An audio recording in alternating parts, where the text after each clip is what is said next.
So in the spring, one thing that I really missed about being with my students was opportunities to see and hear them collaborating with each other. And so this is an example of a collaboration board actually using Nearpod. And we were working with elapsed time.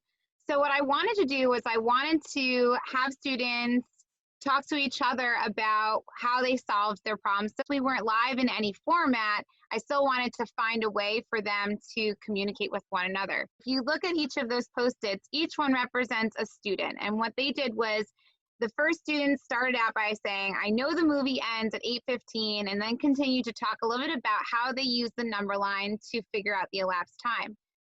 So what's interesting is as you kind of go through, the next student said, well, see how you said that?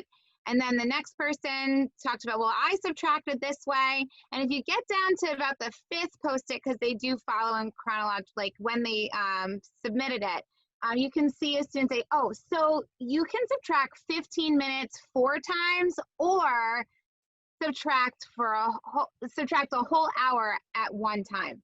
Okay, well, we're making a big generalization. We've got this claim. Now we want to go back and see if we can figure out if that's true or false.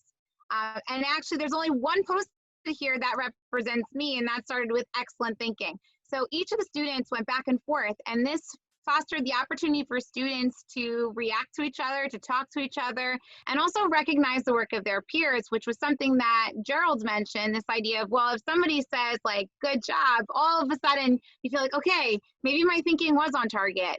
And even if they do challenge you a little bit, because we're in that safe, risk-free environment, students felt okay with sharing their different strategies with each other.